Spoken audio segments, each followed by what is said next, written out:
नमस्कार साथियों, बहुत बहुत स्वागत है आपका हिंदी की इस प्रैक्टिस सीरीज में। हम केवीएस पीजीटी हिंदी के लिए प्रैक्टिस करेंगे इस क्लास में। और इस क्लास में हम पाठ कबीर, पाठ मीरा, भवानी प्रसाद मिश्र, त्रिलोचन, दुष्यंत कुमार, अक्क महादेवी, अवतार सिंह पास और निर्मला पुतुल के पाठ से प्रमुख प्रश्नों को देखेंगे जो परीक्षाओं में पूछे जा सकते हैं। तो चलिए देखते हैं पहला प्रश्न। साथ में आंसर है, मैं आंसर भी बताते चलूँगी क्योंकि लास्ट समय में बहुत सारे ऑप्शन को देखकर आपको कन्फ्यूजन न हो, इसलिए हम सिर्फ प्रश्नों को और उसके उत्तर को देखेंगे। इस वीडियो को आप ईयरफोन लगाकर कुछ काम करते हुए भी देख सकते हैं। हमारी बहनें जो हैं वो घर के बहुत सारे काम करते हुए अपनी परीक्षा की तैयारी कर रही होंगी, तो वो इस क्लास को आराम से ईयरफोन लगाकर सुनते हुए तैयारी कर सकती हैं और कोई भी काम करते हुए भी तैयारी कर सकती हैं। चलिए देखते हैं पहला प्रश्न। पहला प्रश्न है कि कबीरदास ने किसका खंडन किया है? तो उन्होंने खंडन किया है बाह्य आडंबर और रूढ़िवाद का। दूसरा प्रश्न है, पीपर पाथर पूजन लागे तीर्थ गर्व भुलाना, इस पंक्ति में कौन सा अलंकार है? तो इस पंक्ति में है अनुप्रास अलंकार, क्योंकि प वर्ण की आवृत्ति हुई है पीपर पाथर पूजन में। अगला प्रश्न है कि मसी कागद छियो नहीं कलम गढ़ो नहीं हाथ, इस पंक्ति के रचयिता कौन है? तो यह पंक्तियां कबीरदास की हैं। अगला प्रश्न है कि कबीर भक्ति काल के बीच में डॉट डॉट डॉट और धारा के कवि हैं, तो कबीरदास भक्ति काल के निर्गुण काव्य धारा के कवि हैं। राइट आंसर हो जाएगा इसका निर्गुण। अगला प्रश्न है कि वाराणसी का प्राचीन नाम क्या है? वाराणसी का प्राचीन नाम था काशी। अगला प्रश्न है कि कबीर हिंदी साहित्य के भक्ति काल के किस धारा के प्रतिनिधि कवि हैं? तो वह ज्ञानाश्रयी धारा के प्रतिनिधि कवि हैं। अगला प्रश्न है कि कबीर को वाणी का डिक्टेटर किसने कहा? तो कबीर को वाणी का डिक्टेटर आचार्य हजारी प्रसाद द्विवेदी जी ने कहा था। अगला प्रश्न है कि कबीर की भाषा क्या है? तो कबीर की भाषा को कहते हैं सधुक्कड़ी। सही उत्तर हो जाएगा इसका सधुक्कड़ी। अगला प्रश्न देखते हैं, कवि हिंदुओं को संबोधित करते हुए कहते हैं कि बीच में जगह खाली है करते हैं। तो पाठ में बताया गया है कि कबीरदास कह रहे हैं कि हिंदू जो है पत्थर की पूजा करते हैं, तो इसका सही उत्तर हो जाएगा पत्थर की पूजा। अगला प्रश्न है कि एके खाक गढ़े सब भाड़े एके कोहरा साना, इस पंक्ति के खाक और कोहरा शब्द में कौन सा अलंकार है? तो इसमें रूपकातिशयोक्ति अलंकार होगा। राइट आंसर हो जाएगा इसका रूपकातिशयोक्ति। अगला प्रश्न है कि दोजख शब्द का क्या अर्थ होता है? तो दोजख शब्द जो होता है उसका अर्थ होता है नरक।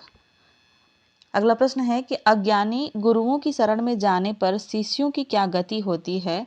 सही उत्तर हो जाएगा इसका अंत समय में पछताना पड़ता है।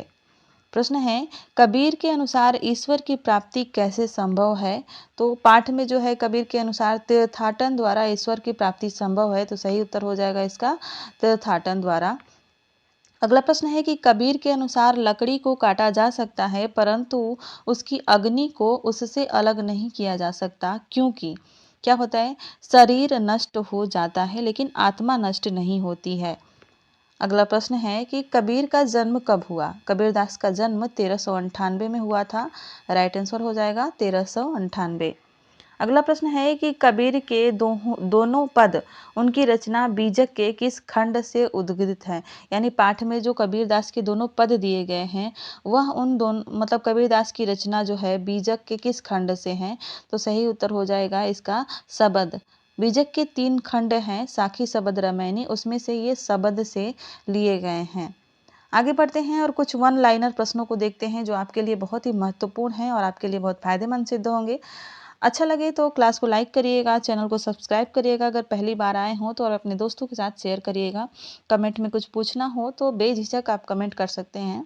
देखते हैं, प्रश्न है कि कबीरदास जी किस सिद्धांत को मानते थे? तो वह हो जाएगा अद्वैतवाद। कबीर के पद में किस भाषा का प्रयोग किया गया है? सही उत्तर है सधुकड़ी भाषा।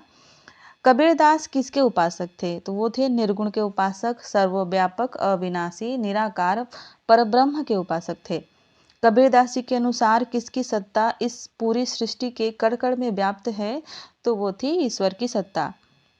कुम्हार कितने प्रकार की मिट्टी को मिलाकर बर्तनों का निर्माण करता है? एक ही प्रकार की। एक एक खाक गढ़े सब भाड़े एक एक कोहरा साना, इस पंक्ति में कोहरा शब्द का क्या अर्थ है? तो कोहरा का अर्थ है यहाँ पे कुम्हार, कुम्हार जो होता है, और खाके यानी जो खाका होता है, साँचा जिसको कहते हैं, वो उसका अर्थ होता है खाक का यानी साँचा। संत कबीरदास ने ईश्वर के कितने स्वरूपों को जाना है? तो उन्होंने केवल एक स्वरूप को जाना है, क्योंकि अद्वैतवाद के सिद्धांत को मानते थे और उसके अनुसार जो ईश्वर है वो एक ही होता है। कबीरदास ने किसको सिर्फ एक माना है? तो ईश्वर को एक माना है। कबीरदास के अनुसार ईश्वर कहाँ कहाँ पर विद्यमान है? तो सृष्टि के कण कण में ईश्वर विद्यमान है।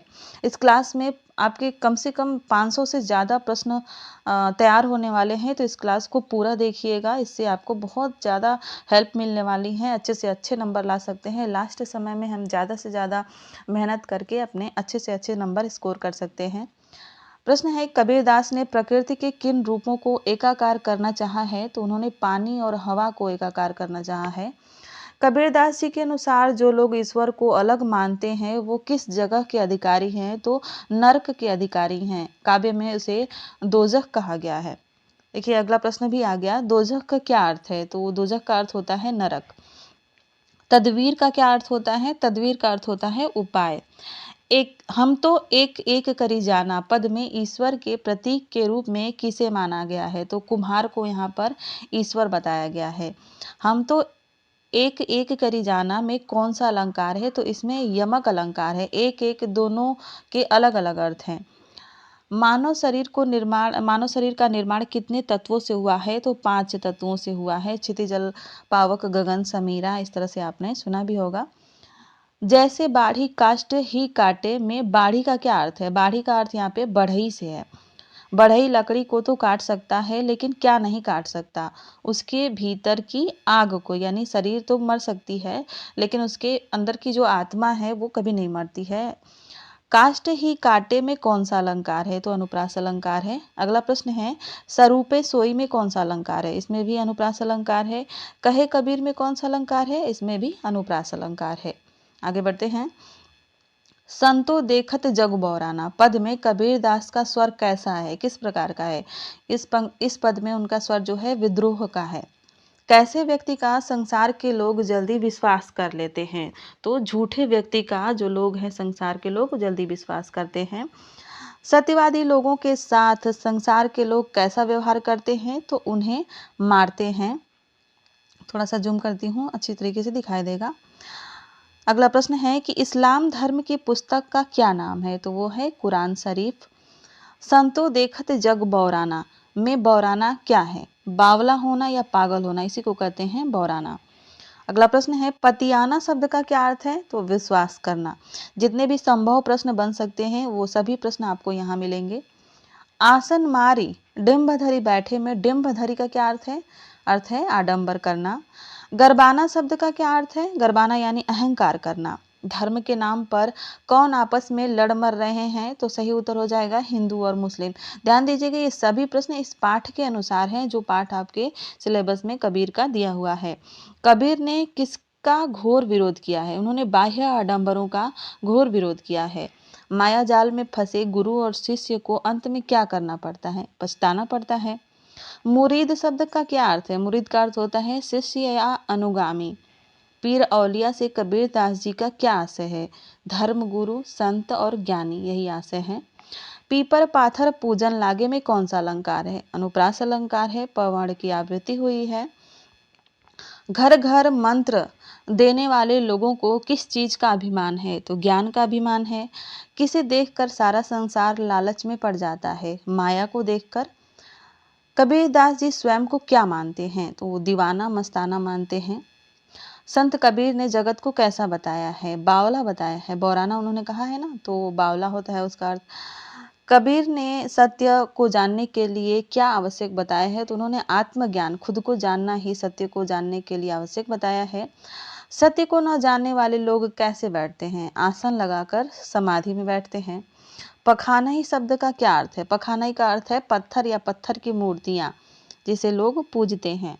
सच्चे मार्ग से भटक कर लोग क्या गाना भूल गए हैं? साखी और शबद गाना भूल गए हैं।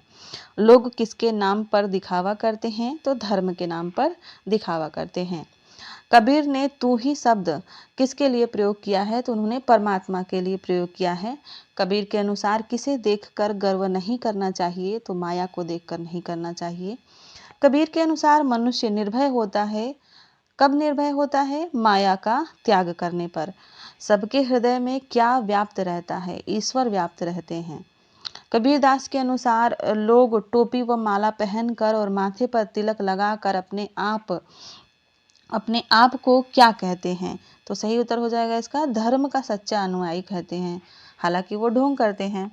कबीरदास का जन्म कब हुआ था? तो उनका जन्म सन 1398 ईस्वी में काशी में हुआ था। अगला जो आगे जो प्रश्न देख रहे हैं हम मीरा के पाठ से देख रहे हैं। मीरा के पाठ से मेरे तो गिरधर गोपाल दूसरों न कोई, ये वाला जो पद है उससे देख रहे हैं। मीरा ने अपना पति किसे स्वीकार किया है? तो सही उत्तर हो जाएगा कृष्ण को स्वीकार किया है। मीरा के गुरु कौन माने गए हैं? तो मीरा के गुरु थे संत रविदास, कवि रविदास थे। राइट आंसर हो जाएगा कवि रविदास। विष का प्याला राणा भेजिया, पीवत मीरा हांसी में कौन सा अलंकार है? तो इसमें जो है विरोधाभास अलंकार है, क्योंकि विष का पान करते समय मीरा हंस रही हैं, ऐसा नहीं होना चाहिए। तो यहाँ पर विरोधाभास अलंकार है। मीरा कृष्ण की उपासना किस रूप में करती हैं? तो वो समर्पिता पत्नी के रूप में करती हैं। मीरा के श्री कृष्ण के प्रति अनन्य प्रेम को दर्शाता है। क्या दर्शाता है? कृष्ण को पति मानना। तारो अब मोही में तारो शब्द का क्या अर्थ है? तो तारो शब्द का अर्थ होता है उद्धार करना, तारना। जीवन के अंतिम दिनों में मीरा कहाँ चली गई थी? तो मीरा चली गई थी द्वारिका। मीरा के पद 1 में प्रेम बेली में कौन सा अलंकार है? तो उसमें अलंकार है रूपक अलंकार। प्रेम रूपी बेली, इसका अर्थ हो जाएगा प्रेम रूपी बेली, तो रूपक अलंकार है। मीरा कृष्ण को क्या मानती थी? तो कृष्ण अपना आराध्य मानती थी या अपना पति मानती थी? तो ये दोनों मानती थी, तो सही उत्तर हो जाएगा दोनों। अगला प्रश्न है कि मीरा की कविता में किसकी गंभीर अभिव्यंजना है?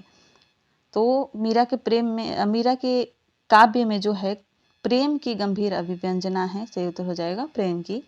मीरा के पद किसके द्वारा संकलित और संपादित हैं? तो वो हैं नरोत्तम दास स्वामी। इसमें जो लिया गया है वो नरोत्तम दास स्वामी द्वारा संकलित जो मीरा के पद हैं वो हैं। मीरा को विष का प्याला किसने दिया था? तो राणा ने दिया था। राइट आंसर हो जाएगा इसका राणा। कुज की कहानी में कौन सा अलंकार है? तो इसमें है अनुप्रास अलंकार, क वर्ण की आवृत्ति हुई है। लोग मीरा को क्या कहते थे? मीरा को कहते थे बावरी, यानी बावली, पागल। मीरा के अनुसार ज्ञान प्राप्ति का साधन क्या है? तो वह है सत्संग। मीरा के काव्य की भाषा मुख्यतः क्या थी? तो मुख्यतः थी राजस्थानी। अगला प्रश्न है मीरा भक्ति काल की किस धारा की कवियत्री थी? तो मीरा सगुण धारा काव्य की कवियत्री थी। अब कुछ वन लाइनर यानी एक लाइन के प्रश्न देख लेते हैं जल्दी जल्दी। ये भी परीक्षा की दृष्टि से बहुत ही महत्वपूर्ण है। मीरा के पद कविता में प्रस्तुत दोनों पद किसके द्वारा संकलित और संपादित हैं? तो यह नरोत्तम दास स्वामी जी के द्वारा संपादित हैं। पाठ्य पुस्तिका में दिए गए मीरा के पद कहाँ से लिए गए हैं? तो वो मीरा मुक्तावली से लिए गए हैं, यानी जो संपादन नरोत्तम दास स्वामी जी के द्वारा किया गया है उसका नाम है मीरा मुक्तावली। मीरा के पद किस भाषा में रचित हैं? राजस्थानी में। मीराबाई किसकी अनन्य भक्त थीं? तो कृष्ण की थीं। इस पूरे संसार में मीरा जी अपना सिर्फ किसे मानती थी? तो वो मानती थी गिरधर गोपाल को। गिरधर गोपाल और मोर मुकुट में कौन सा अलंकार है? अनुप्रास अलंकार है। मोर मुकुट कौन धारण करता है? श्री कृष्ण धारण करते हैं। मीरा ने अपने आराध्य देव की क्या पहचान बताई है? तो बताई है उन्होंने कि जिनके सुर मोर मुकुट हैं, यानी श्री कृष्ण। जाके सिर मोर मुकुट मेरो पति सोई। इस पंक्ति में मेरो पति का सही अर्थ क्या है? तो इसका सही अर्थ है मेरे आराध्य देव या मेरा सर्वस्व। मीरा जी भगवान श्री कृष्ण को क्या मानकर उनकी आराधना करती थी? तो अपना आराध्य मानती थी। छाड़ी दई कुल की कानी कहा करिए कोई, पंक्ति में कानी शब्द का क्या अर्थ है? तो कानी का शब्द यहाँ पे है, अर्थ जो है वो मर्यादा है। कहाँ करिए कोई में क्या आशय है? तो इसका आशय है किसी की परवाह न करना। कहाँ करिए में कौन सा अलंकार है? अनुप्रास अलंकार। मीराबाई अपना अधिकतर समय किसकी संगति में बिताने लगी? तो साधु संतों की संगति में। किनके साथ बैठकर मीरा ने लोक लाज को त्याग दिया था? साधु संतों के साथ। मीरा ने किसके अलावा और किसी भी सांसारिक रिश्ते नाते की कोई परवाह नहीं की? तो कृष्ण के अलावा। छाड़ी दई कुल की कहानी कहाँ करियो कोई, इस पंक्ति में मीरा की कौन सी भावना प्रकट होती है? समाज के प्रति विद्रोह की भावना प्रकट होती है। मीरा ने कौन सी बेल बोई थी? तो उन्होंने प्रेम की बेल बोई थी। मीराबाई कवित्री ने अपने प्रेम बेली को किस जल से सींच कर व पाल पोस कर बड़ा किया? सही उत्तर है इसका अपने आंसुओं के जल से। कवित्री की प्रेम बेली पर अब कौन से फल लग गए हैं? तो वह है आनंद के। असुवन जल सींची, सींची प्रेम बेली बोई में कौन सा अलंकार है? तो रूपक अलंकार है। बैठी बैठी और सींची सींची में कौन सा अलंकार होगा? तो पुनरुक्ति प्रकाश अलंकार होगा। दधी मथी घृत काढ़ लियो से क्या आशय, यानी उसका सार तत्व ग्रहण कर लिया है। आगे बढ़ते हैं।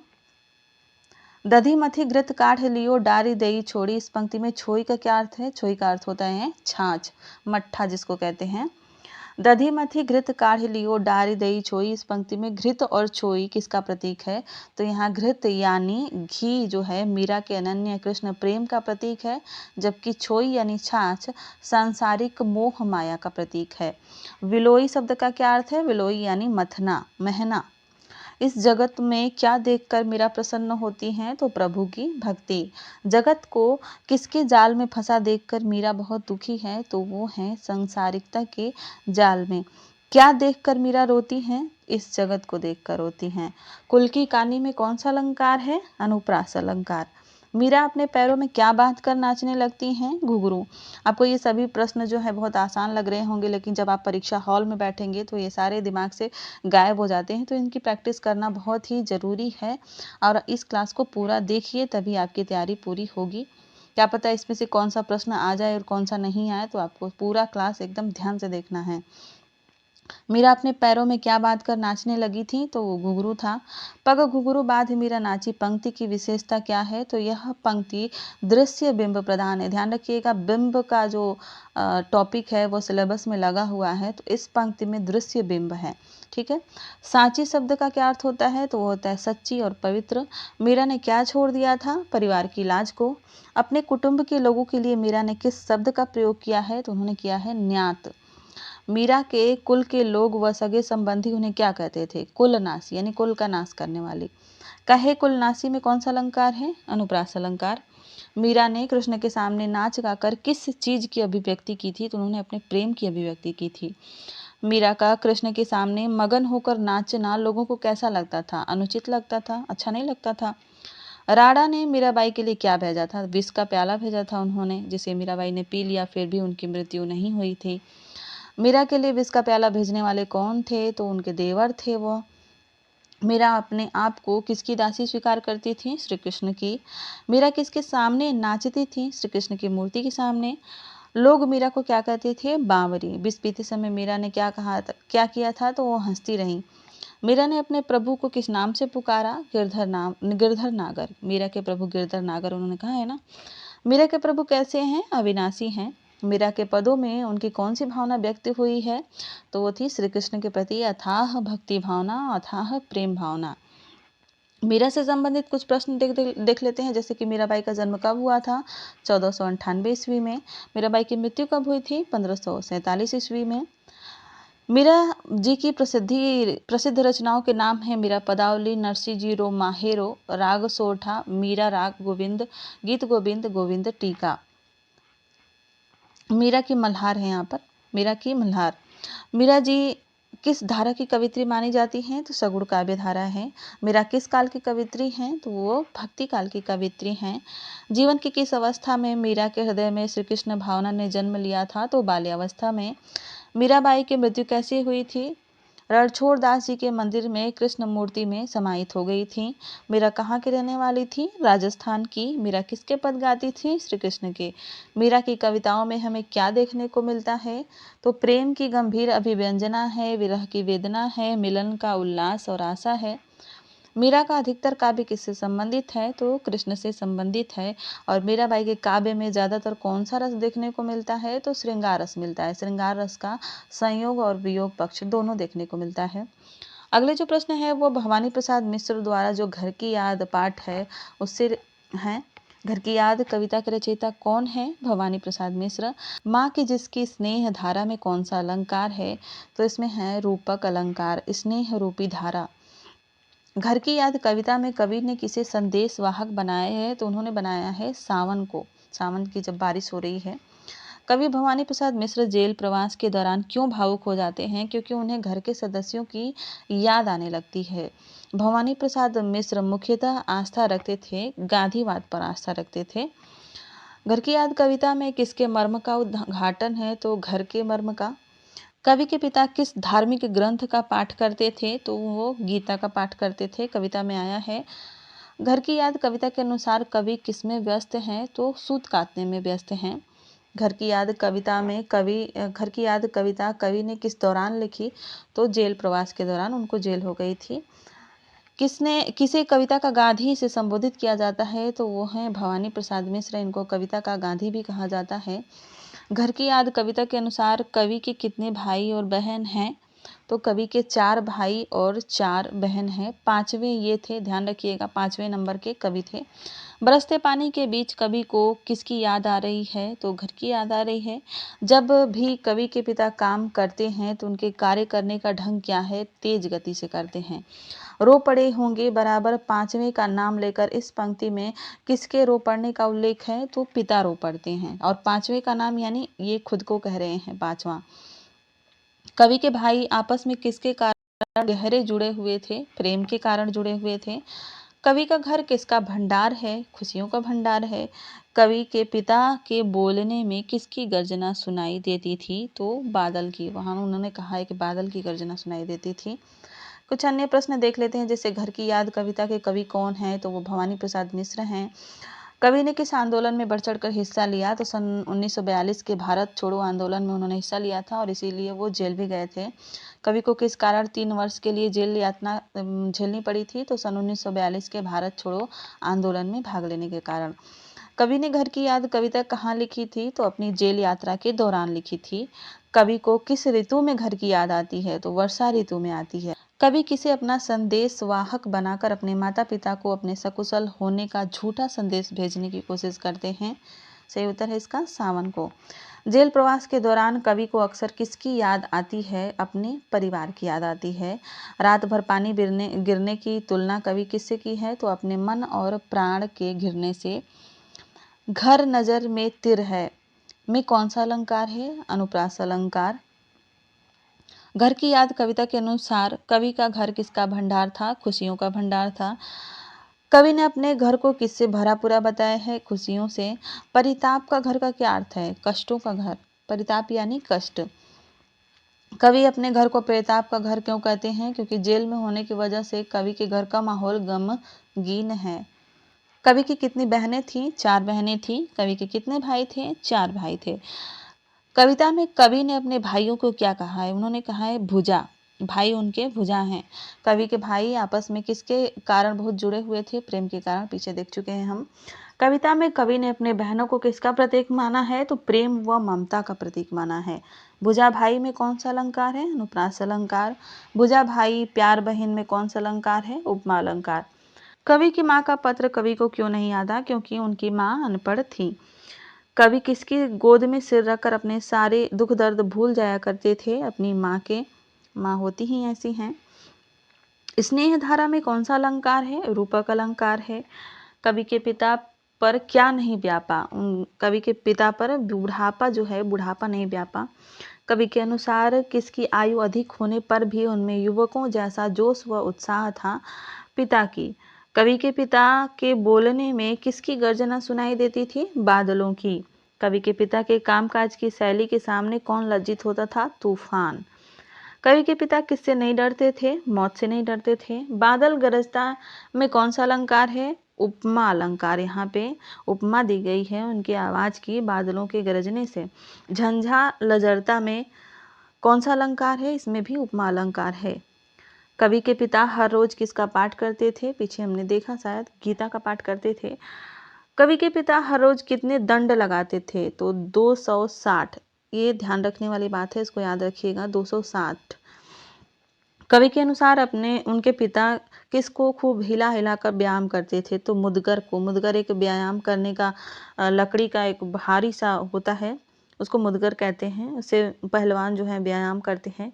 अपनी रोज़मर्रा की प्रातःकालीन दिनचर्या खत्म करने के बाद जब कवि के पिता घर के ऊपरी हिस्से के नीचे आए तो उनकी माँ के आंखों में आंसू क्यों आए?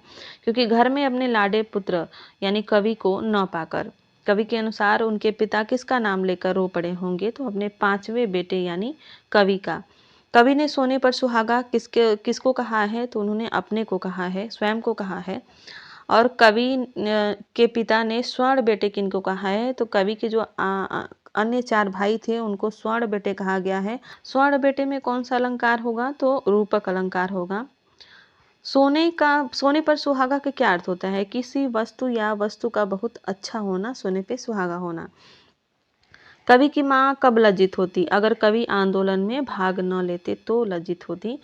पाँव पीछे हटाने का क्या अर्थ है? अपने कार्य से पीछे हटना या अपने वचन से मुकरना। देशभक्ति का रास्ता कवि को किसने दिखाया? तो कवि के पिता ने दिखाया। कवि अपना संदेश किसके माध्यम से भेजना चाहता है? तो सावन के माध्यम से। कवि कारावास में किसे संबोधित कर कविता लिखते हैं? तो सावन को लिखते हैं, सावन को संबोधित कर लिखते हैं। सावन के द्वारा कवि अपनी कुशलता का संदेश किसे देना चाहते हैं? अपने पिता को। कवि ने सुंदर, आकर्षक एवं सबको खुशियां प्रदान करने वाला किसे कहा है? तो उन्होंने सावन को कहा है। और बस बड़ा बस में कौन सा अलंकार है? तो यमक अलंकार है। पुण्य पावन में कौन सा अलंकार है? अनुप्रास अलंकार है। आगे बढ़ते हैं। हे सजीले हरे सावन, हे कि मेरे पुण्य पावन, पंक्ति की विशेषता बताइए। तो यहाँ पर सावन का मानवीकरण किया गया है। यहाँ पे मानवीकरण अलंकार है। कवि सावन से अपने पिता को क्या नहीं बताने के लिए कहते हैं? तो कि वे जेल में दुखी हैं और अकेले हैं, ऐसा वो कहते हैं बादल को कि तुम जाकर ये मत कहना। कवि जेल में क्या क्या करते हैं? लिखते, पढ़ते और देश सेवा करके अपना नाम रोशन करते हैं। जेल में कवि का वजन कितना किलो हो गया था? बहुत ही महत्वपूर्ण प्रश्न है। 70 सेर यानी 63 किलो। जेल में कवि क्या करने में व्यस्त हैं? काटने में, सूत काटने में। जेल में कवि रात भर क्या करते हैं? जागते रहते हैं। कवि जेल में किनको देखकर भागता है? आदमियों को देखकर। आगे बढ़ते हैं और अगला जो प्रश्न है वो पद्य खंड जो है त्रिलोचन का, चंपा काले काले अक्षर नहीं चीन्हती, उससे है। चंपा किसकी बेटी है? बहुत ही महत्वपूर्ण प्रश्न है। वह सुंदर की बेटी है। चंपा अपने बालम को कहाँ कभी न जाने देने हेतु कहती है? तो कलकत्ता। वो कहती है कि कलकत्ता जाने ही नहीं दूंगी कि मुझे चिट्ठी लिखनी पड़े। प्रगतिशील काव्यधारा के प्रमुख कवि के रूप में प्रतिष्ठित नाम कौन सा है? तो वो है त्रिलोचन। चंपा का पिता क्या है यानी कौन सा काम करता है? तो चंपा के पिता जो हैं ग्वाला हैं। चंपा को कविता में पढ़ने लिखने का क्या लाभ बताया गया है? पति को पत्र लिखना, यानी जब तुम्हारी शादी हो जाएगी, तुम पढ़ लिख लोगी तो अपने पति को पत्र लिख लोगी। तो ये कहती है कि मैं उनको कहीं जाने ही नहीं दूंगी कि पत्र लिखने की जरूरत पड़े। त्रिलोचन की चंपा काले काले अक्षर नहीं चीन्हती कविता किसके अंतर्विरोधों को उजागर करती है? तो वो है शिक्षा व्यवस्था। अगला प्रश्न है कि चंपा काले काले अक्षर नहीं चीन्हती में चिन्हती का क्या अर्थ है? चिन्हती का अर्थ होता है पहचानना। तो नहीं चिन्हती यानी नहीं पहचानती। चंपा स्वभाव से कैसी लड़की है? तो नटखट लड़की है।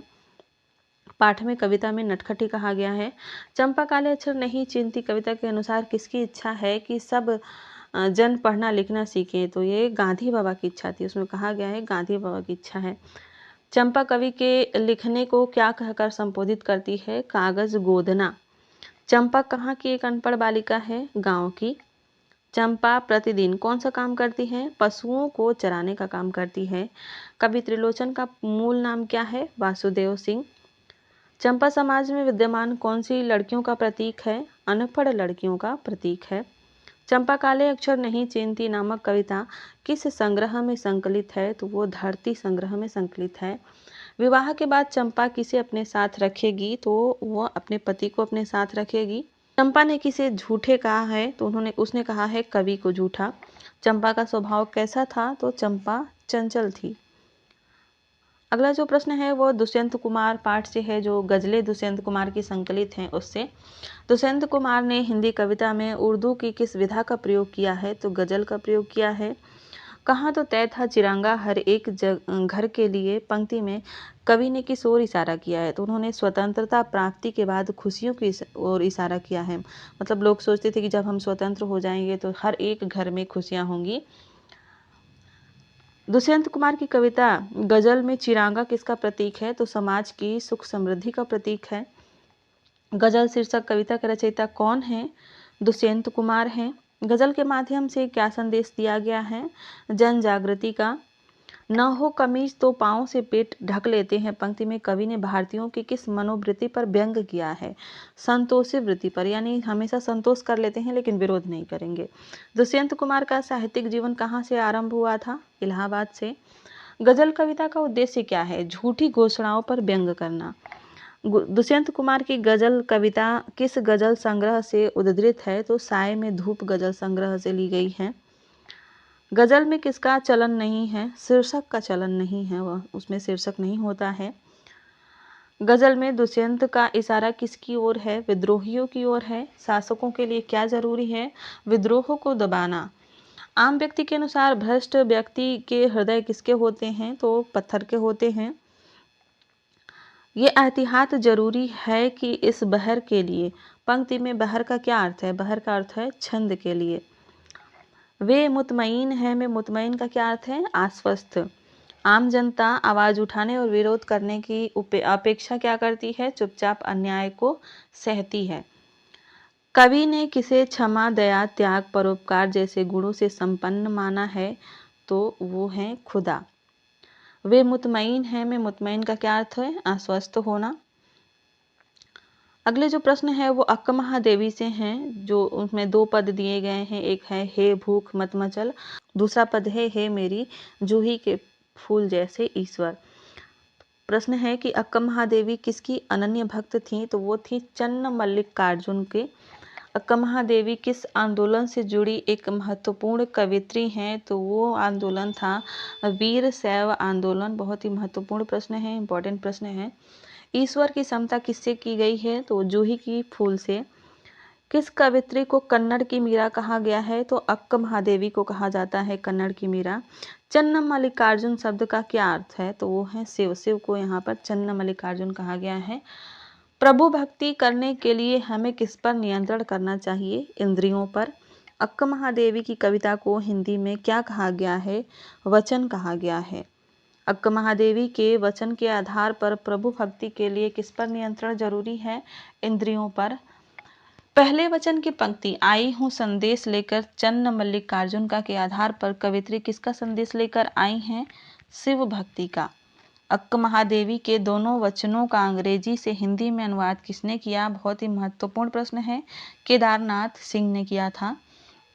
निम्न में से कौन अक्का महादेवी के समकालीन कन्नड़ संत कवि थे?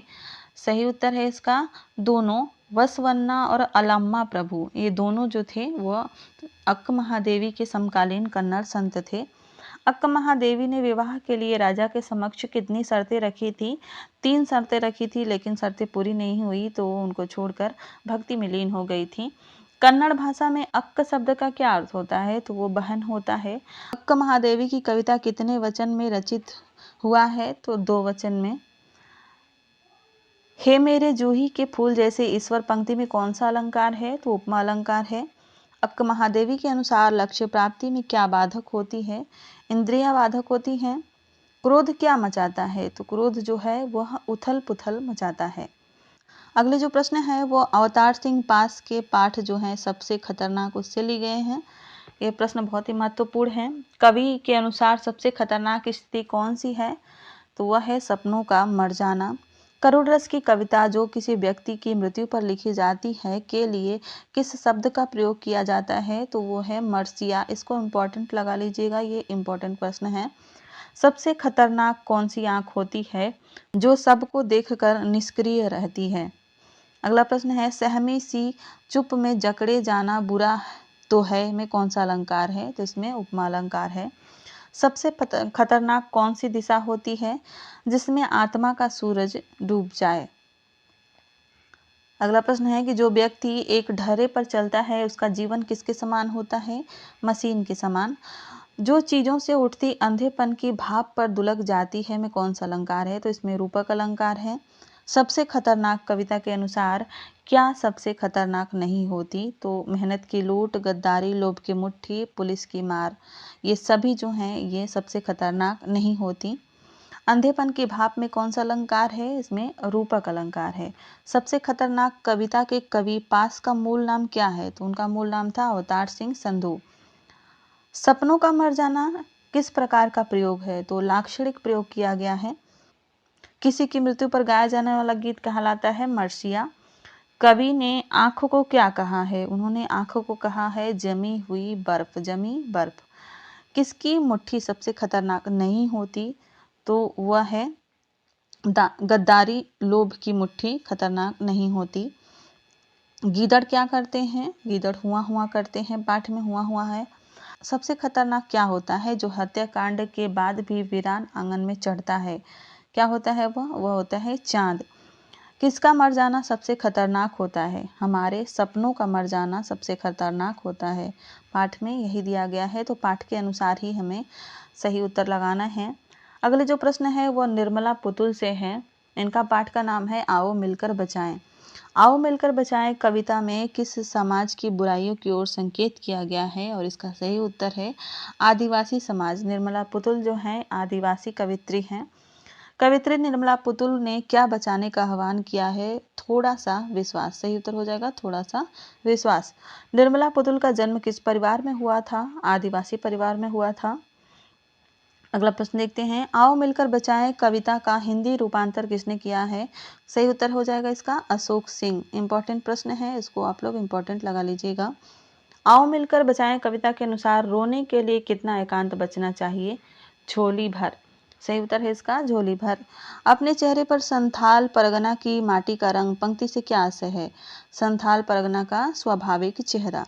आओ मिलकर बचाएं कविता में कवित्री ने अपने बस्तियों को किससे बचाने हेतु प्रेरित किया है?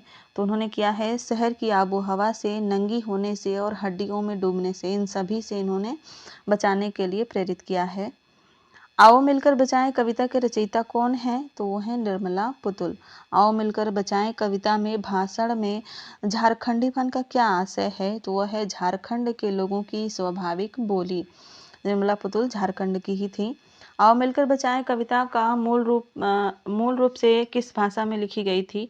तो ये संथाली भाषा में लिखी गई थी। कवित्री ने वर्तमान दौर को क्या कहा है? तो वो अविश्वास भरा उन्होंने कहा है। शहरी संस्कृति के प्रभाव में आकर किन लोगों की दिनचर्या में ठहराव आ गया? तो वो था झारखंड के लोगों की। कवित्री किसे अमर्यादित होने से बचाने का आह्वान करती है? सही उत्तर हो जाएगा इसका अपनी संस्कृति को। प्रस्तुत अवतरण में कवित्री ने किसके प्रति चिंता उजागर की है? तो संथाली के प्रति उन्होंने चिंता व्यक्त की है इसमें। शहर का वातावरण कैसा होता है? सही उत्तर है इसका प्रदूषित। प्रकृति के विनाश के कारण कौन अपना अस्तित्व खोते जा रहे हैं? तो इसका सही उत्तर हो जाएगा आदिवासी। तो यह था आज का प्रैक्टिस सेट। इससे आशा है आप लोगों को बहुत सारी मदद मिली होगी। क्लास को पूरा देखने के लिए आपका बहुत बहुत धन्यवाद। इसकी पीडीएफ मैं अपने टेलीग्राम चैनल पर डाल दूंगी। चैनल के नाम से ही टेलीग्राम है, आप लोग चैनल के नाम से टेलीग्राम पे सर्च करके और चैनल के जो फोटो है, लोगो है, उसी का लोगो आपको टेलीग्राम पे भी मिल जाएगा, तो इससे आप पहचान जाएंगे। सुधा हिंदी क्लासेज नाम से ही है, तो वहाँ पे इसका पीडीएफ मैं दे दूंगी, वहाँ से आप लोग इसको डाउनलोड कर सकते हैं।